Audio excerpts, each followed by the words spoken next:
a tutti, and welcome to another edition of Italian America, Long Island. My name is Dave Anthony Setaducati. You know, our show is to celebrate Italian heritage.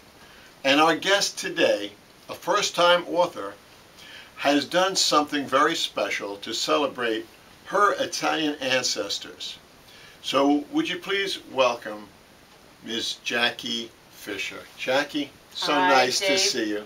It's nice to see you too. Thank you for having me on your show today. Oh, you're quite welcome. So Jackie, I understand you wrote a wonderful book. And what is the name of your book? The name of my book is The Lost Branch. It's The Lost Branch. Now, I just happen to have this picture here of the Lost Branch. Okay, This so is, that's what it looks like. Yep, that's my cover. Okay, so The Lost Branch. And what inspired you to write this book? Well, what happened, Dave, is a couple years ago, my mom and her cousin were talking about this branch of our family tree that we knew we had in Sicily, but lost touch with over all these years. Actually, we never met them. My grandfather was separated from his brother at Ellis Island over 100 years ago. The immigration police, as you know, they had the medical exams, and when they came over on the ships, the brother unfortunately had some type of eye disease. So they sent him back to Sicily, and that's what happened to that lost branch.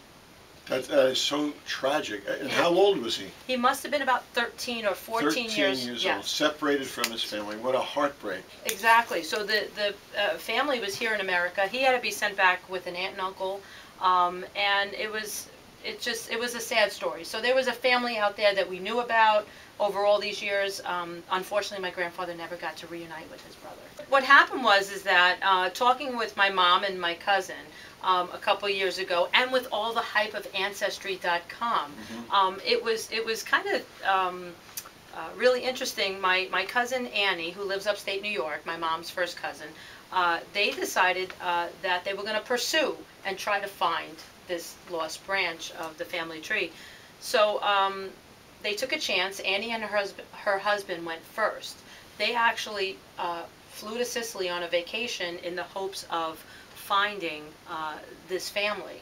They actually went to a bed and breakfast, and in Marsala, where they found that that's where the ship left from, at Palermo and Marsala and that whole area. So they went there, and at the bed and breakfast, basically went through a phone book and followed the last name and asked the help of the B&B. The owner of the B&B helped them to make the phone calls out of the phone book, and sure enough, there was a hit, and it was Tommaso, their first cousin.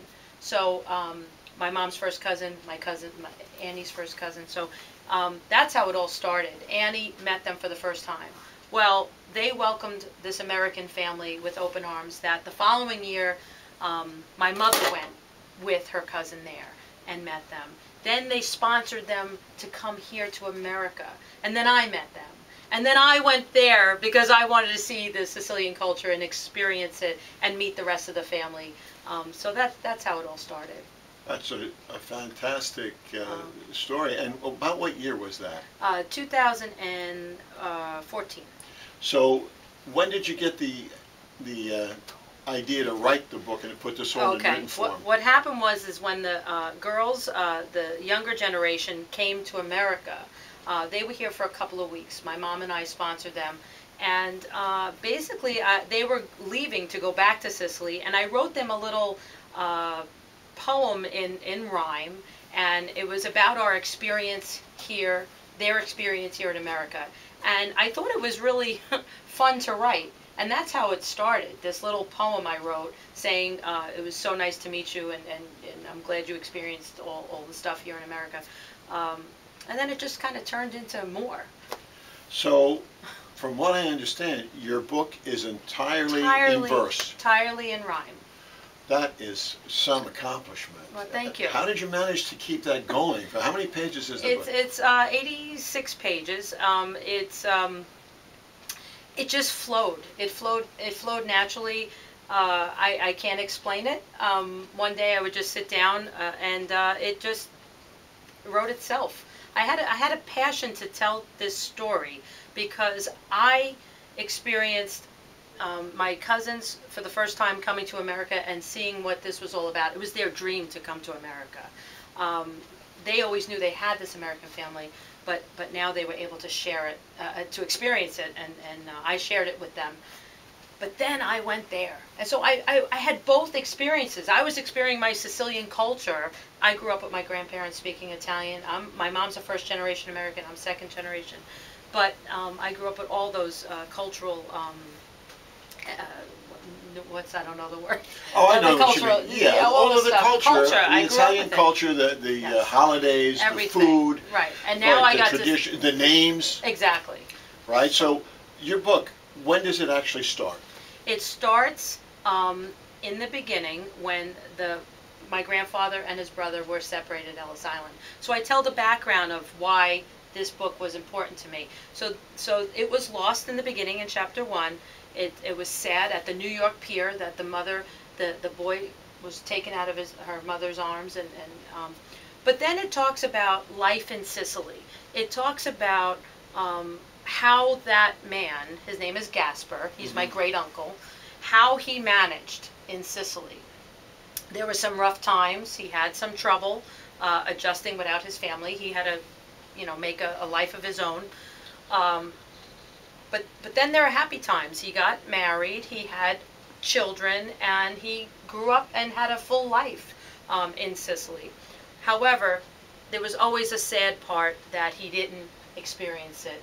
All that he experienced, he didn't experience it with his family.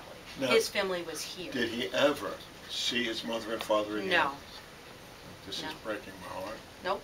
And those brothers, my grandfather was very close to him. People don't realize the suffering that our ancestors went through. I mean, being an immigrant is never an easy task. To come from your native country and go to a new nation. Exactly. And they probably didn't even speak English. Exactly. That's difficult enough. And then Land of opportunity. They were trying to make a better life for themselves. And scraped up every penny. Yes. And it really did turn out to be for the better, because America is a land of opportunity, and just about every immigrant that has come here has benefited financially and socially from being here, but it is at great cost, to their family. The one thing I was going to say is that what the opportunity that he wound up having in Marsala, Gaspar, okay. Is that when he got older, he became a mason, and he actually was instrumental in building of the cathedral bell tower in the city of Marsala. So when I went there, my cousin said, your great uncle built that. And I was like, wow. That was really cool, because everybody came here and did masonry work in New York City. But he got that trade in Sicily, and he was a part of constructing the beautiful cathedral church in Marsala. And that is a traditional Italian craft. I mean, yes. Masonry, yes. The great masons, the great sculptors, exactly. So many of them Italian. Yes. In fact, I don't know if you know this, Mount Rushmore, the main sculptor was Italian. No, I did not know that. Yes, and he was, Constantino Brumidi is another very famous instrumental guy. I think he had something to do with the Capitol in Washington. And so many Italian immigrants that were great sculptors. I don't remember the name of the fellow for Mount Rushmore, but they're working to get him honors now too, because he wasn't the chief designer, right? And but he was the guy who actually did the carving. He's the guy that did that. So at the end of the book, I don't want to give the ending away, but what's the progression? Okay, so what happened is now I told the story about the Sicilian life, right. and the food and the family and what they did in terms of picking the olives off the tree and harvesting the grapes and just Sicilian life. And then I talked about American life. What was it like growing up here in America, in Brooklyn, living in, my mom grew up in Brooklyn by the Bay, and talked about the life that they were having over here. So then it all brings together, and in the book there is an image of all the illustrations were done by my cousin in Sicily. And one of the illustrations was just perfect. It was the American tree growing here in America, and another tree growing in Sicily. But our roots just always remained connected. And she really got that image down pat. So the next part of the book talks about the reunion. It talks about, okay, we just fast forwarded a little bit, and now we're in the present day. And we had the reunion going there and them coming here. And that's what I like about the book, is it talks about travel. It talks about family. It's multi-generational. It appeals to everybody. It has big fonts, so a lot of the older people can read it. It's easy to read, and the kids love it because it's in rhyme. The kids also love it too because I talk about a lot of stuff about Long Island. Quacker Jack the Duck is in the book because we went to a duck game. They went to see their first baseball game. It was a lot of fun. And then also New York City. But then when I traveled there, I went to Rome. I had never been to Rome. I took my cousins with me to Rome. So we were experiencing that, and Sorrento and Capri, and so it was a lot of travel, a lot of stories, a lot of laughs, and as we all know, the Italians, we like to laugh. Everything revolves around the food. There was one particular incident that they were showing me around Saline, the salt area in Marsala. Okay. And the girls wanted to take me there to show me everything. And they said, we're going to take a boat ride. I said, okay. But I kept saying, at 1 o'clock we have to be back. Your grandmother, I felt like I spent more time in the Nona's kitchen, Nona's Cucina, and it was fantastic. Her food was amazing. But we was trying to see a lot of the sights, and we had to get back. Well, the Americans are more to the clock than the Italians. They are. Don't worry about it. Right. Oh, they are. I felt, that's right, because I felt the pressure to get back. They don't feel it. Tranquilla. That's what they told me. Tranquilla. Relax. I kept going, andiamo. Yeah. Let's go. Because that was my culture. Well, the lifestyle, especially don't worry about it. New And York, I'm going, let's go. We are like the New York minute. Exactly. It's true. I mean, we accomplish more in a minute than most people do in an hour. Exactly. And that's the hallmark of New York. But how long did it take you to write this book? Well, it took me from start to finish probably a good year. Because what happened was I actually went back a second time to Sicily. Because the first time I went, I only saw maybe 3 or 4 days in Sicily because I went to Rome and I saw the mainland. And I said, this is crazy. I want to see more of Sicily. Yeah. I went back and I spent 10 days in Sicily. And that could be the title of my next book. I'm not sure yet. 10 days in Sicily. I'm not sure. But I went back the second time. And when I went back the second time, we worked on the book together. So I brought... When you say we, who's my that? Mom. Your mom? My mom was the editor and helper with me. And my cousin? The two cousins that helped me illustrate and coordinate the photos. Right. And we all kind of worked on it together because I wanted to get both, their input as well as, my input. So that's why it took a little bit longer because we had another trip in there. Okay, so it did take you. Now, when you went back the second time, did you do a lot of research, or was that just to get the feeling? Actually, you know what I did the second time? I went into the government building of Marsala, and I got my grandparents' birth certificates. That's amazing. My grandmother and my grandfather. Wow. I walked. We didn't do that the first time. The first time, it just didn't dawn on us. And then I got my great aunt's birth certificate. My cousins here in America were so thrilled and excited that I got their grandmother's birth certificate and. Everybody's. Just give me their names and their date of birth. And you want to know something? We celebrated my grandmother's birthday every year on January 13th. Her birthday was January 31st. Oh, they transposed it. They transposed it. Oh, so her birth certificate said the 31st. She never knew she was born on the 31st. She came over. This is my grandmother now. I'm talking. And that's what happened back then. Now, was it difficult when you were in Sicily? Do you speak Italian? Oh, no. I speak very little. I learned from Duolingo. The yes, app. Okay, so I'm learning that. My mom speaks very old Sicilian dialect. So a lot of times my mom would try to talk to the relatives. Yeah. And they would start laughing. Yeah. because they haven't heard this language. It's a dinosaur dialect that her grandfather used to talk. Sure, yeah. You know, so, but no, I didn't speak that much, but some of them spoke English a little bit. Right. Okay. So there were some difficulties. Yes. Okay. And what was the greatest difficulty in writing it for you as a writer? As a writer, the hardest part was, I guess, I was on every week or so. I talked to the publisher with the author representative that I had. Yes. And she would advise me to some extent. But it was the first time I ever did this project, so I was doing it from the heart. I was doing it the way I wanted it to be done, and she would agree with me. But then when it came to the cover, right, she said, you know, I'm going to advise you to get seek professional help with the cover. So they did assist me with that. Because people do judge your book by its cover. Exactly. They do. They do. Well, you have a beautiful cover. I thought they did a phenomenal job. I was very happy. Job. So, what was your writing method as a writer? Did you write this a little bit every day? Were you very disciplined about your writing, or did you write in spurts of inspiration? Okay.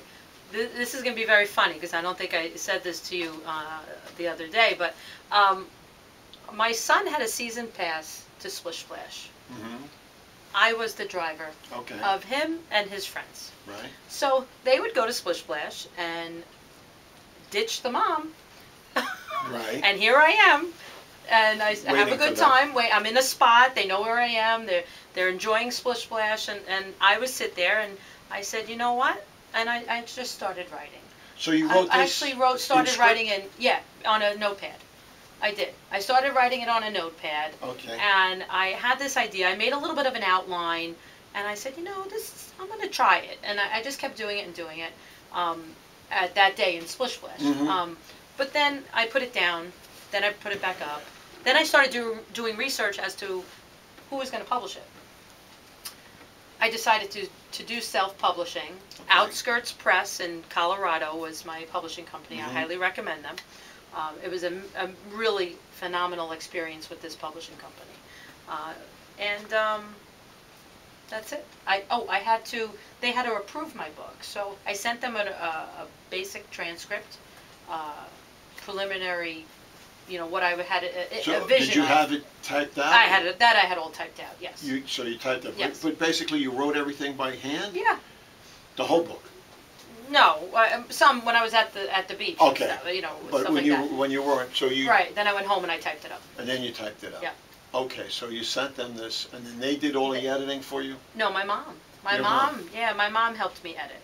So the publishing company basically just said, when you're ready, give us the final product, and we will, you know, publish it. Yeah. Now, when you were writing the book, did you have an audience in mind? And what was the audience? Okay, good question.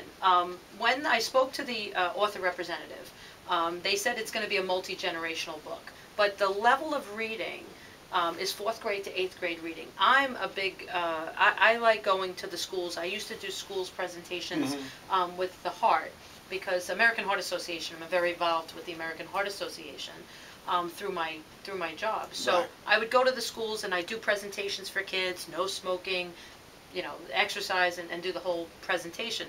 So when I came up with the book, 4th grade to 8th grade reading level was perfect. Because I can talk to the schools. That's when they talk about immigration in the schools. It's a part of their curriculum. 3rd grade, 4th grade. So, but I also wanted to touch on an audience like my great aunts and my great uncles and the older generations. So the older people would really appreciate it. Yeah. So kind of. You know, both ends of the spectrum. So how did you limit it? How did you limit the 4th to 8th grade reading level? Is that a matter of vocabulary? I think so, yes. And that's what the publishing, because I asked them how, and they said, no, you're right on target for that. Okay. They were able to guide me with that. I know reading specialists do have formulas. that they use, but it was just my natural way to do it. Okay. All right. The other thing, though, is I wanted the people in Italy to be able to read it. Yes. Because in Italy, they do have some English as a part of their curriculum. Absolutely. But I wasn't sure how strong it was. Yeah. Well, my experience is the Italians speak English much better better than than we we do, speak so. Italian, right? Yeah. And Exactly. so that would be good. Do you have any plans to have it translated into Italian? That's a question that I thought about. I did put words in the book in bold letters that coincide at the back of the book with a glossary. Okay. So I do have a lot of Italian words in my book. Okay. Okay, to make it more interesting, because everybody knows Bella and Cucina, and maybe they know, I just told you before, andiamo. That might be a word that most people don't know. Or they know or they don't know, I don't know. Right. But to have the whole book translated and make it rhyme, that I don't know if that's well, going to happen. Well, it's difficult. That's extremely difficult. So right now, this is it. Yeah. Well, I don't know if you're aware of it, but you know Dante, you know, the great Italian author. Yep. Everything was in verse. Petrarch, the same way, another great Italian author. Everything was written in verse in the traditional classic Italian writing style. Mine's more like the Dr. Seuss writing style, I'm sorry. Dr. Susano. Dr. Susano. Okay, very good. That's great, Jackie. That's wonderful. I'm sure it's very good. Would you like to read a section of the book for our audience? We just happen to have a copy. I happen to have the copy here. All right. This is the cover we were talking about and showed you before, and this is a little blurb about the book on the back. The book is, this was going to be the original, by the way, illustration. Okay. My cousin made this illustration in Sicily. And that's the Lost Branch breaking off. And that's the Lost Branch breaking off. Okay. So, illustrated by Maria Luisa, my cousin, and Francesca. We did a couple of dedications, author acknowledgments. Here's the table of contents. And this is how the story begins. This is the only part that's not in Okay, that's just to explain. Right. But this is, I'm going to just read from chapter 1. Okay. And then maybe I'll flip through and show you some other illustrations. Sure, great, that'd be great. And this is an amazing illustration with the ship going from Sicily to America. Okay. So the times were tough during the day and the night. It was hard to get money to pay for the lights. A family in Sicily was trying to get by. They knew it was going to be hard, but they had to try. In 1914, there was a big ship departing that day. It was headed to New York City. It was a Friday. The sea was scary. The waves were high. The family of 5 had to take the ship. They could not fly. 2 boys and a sister and their mom and their dad said goodbye to their homeland and were feeling very sad. There were cries of sadness mixed with cries of despair for the young boys who had no place to sleep, not even a chair. The ship sailed along 25 days and into the night. The children were very scared and truly experienced fright. When they arrived in New York, Ellis Island, the hard journey had come to an end. A new chapter of life was about to begin for a family that followed the trend. Upon exiting the ship, medical exams were done. The family had to be tested, and that was no fun. The immigration police were strict and mean. They took the 12-year-old boy Gasper away from his father, Tommaso, and he let out a scream. The mother, Anna, could not believe this to be true. The police insisted the oldest son go back to Sicily, and the ship's horn blew. It was because of a concern with his left eye. The immigration police took him away, and that's why. Gasper was going through this all alone. He desperately wanted to be with his mom and dad in their new American home. Thought of his brother Carlo and how his life would be. His family would be growing in the USA, and he could not see.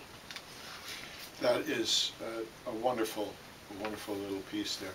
Do you know, I did a piece on Ellis Island for one of our previous shows, and I found a photograph of the immigration police in uniforms, and they actually used crochet hooks. You know, for crochet, sure. That's how they checked the eyes. They would peel back the eyelid. Oh my God, no, I did not know that. That's what they did. And they, for some reason, they were very focused on the eyes. On the eyes. They were focused on the eyes. And it could have been some type of conjunctivitis that would have... It could have been. Could have been anything that right, because it never, probably never bothered them again. Exactly. And you know what? I just kept thinking it could have been my grandfather. You know, it's just amazing how that moment in time shapes history. It's so tragic, so tragic. So, did your family read the book? Yes. Okay. And what was their reaction? Oh, well, my cousin Annie loved it. We went upstate, and she lives upstate, and I personally brought her one of the copies when it first came out. And the family in South Carolina, we have family in South Carolina, they were so excited to click on Amazon and get the story. and my cousin ordered a couple copies down in South Carolina. It's kind of neat with Amazon. They give you a map as to where the book was bought. Oh, that's cool. So people bought it in California, and they bought it in Florida and Texas. So you've been getting some success with yes, this. Yes, it's kind of neat. So the family enjoyed it. They felt it was, you know, nicely done, and they really enjoyed getting copies of it. So now, what have you personally learned from this whole experience? Has this been an opportunity for you to grow in any way, or? Oh, absolutely. The big thing is, you know, I want to teach my son a lot of different life lessons, and he is very disciplined and has his own studio, as I told you about. He's very into technology. The name of his YouTube channel is Fierce Spider, and he has close to 300 subscribers, I think I told you. But life lesson is that when you put your mind to it, you can do it. And I like to, if I start something and I put my mind to it, I'd like to complete it. This was a book that was published with passion, I should say. Yes. Good, so it was like I published my passion, and then everybody, you know, it was fun. Well, I'm sure even if you didn't make a dime doing this, it would still be rewarding. Yes, it is. It is a family story that will be told down through the ages, and it's I don't know. It's from the heart. It's a heartstring. It pulls at the heartstrings. It's your DNA. It's your heritage, your family, and your son is now going to know it. His children, if he has children in the future or whatever it is, they're going to be in touch with the past. So has this book changed your life in any way? I can now say I'm a published author. It's kind of cool. That is cool. That's really cool. Any plans to return to Italy? Hopefully. I haven't committed yet, but I would love to go every year. But I haven't committed to the next trip yet, whether it be, see, May is the best time of the year. It's my birthday, Memorial Day. I get a couple days off from work around there, and it's an easy time to go, and it's a beautiful time to go. So maybe next May, but I'm not 100% sure. That's terrific, Jackie. Thank you so much. I want to thank you for coming and sharing your experiences with us on our show, and I want to wish you absolutely the best luck with the book and your future endeavors. Thank you, Dave. And can I sign a book for you you can have? I would be honored. Okay. I'd be honored. I'd love to read this book. Okay, so I'm going to make this out to Dave and to your wife, Paula. Our lovely co-producer and cameraman. And Paula. I am writing, by the way, with Roman olive pen. This is Roman olive wood. It's a Manhattan-style pen. My husband makes them on a lathe. That's amazing. Isn't that it's cool? Beautiful, too. Thank Absolutely you. beautiful. I'm looking forward to this. You'll enjoy it. It's a fun story. I'm sure it is. Thank you so much, Jackie. Thank you, Dave. It's been a pleasure. Thank you again. Thanks.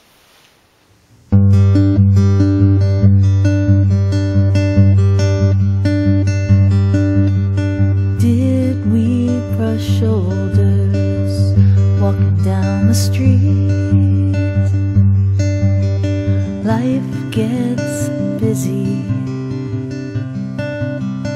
eyes never meet. You hang on to hope like a leaf about to fall, but never letting go. Every lost friend finds its way home, like a heart that breaks in two. I was meant to find you, just like a puzzle with one missing piece. Going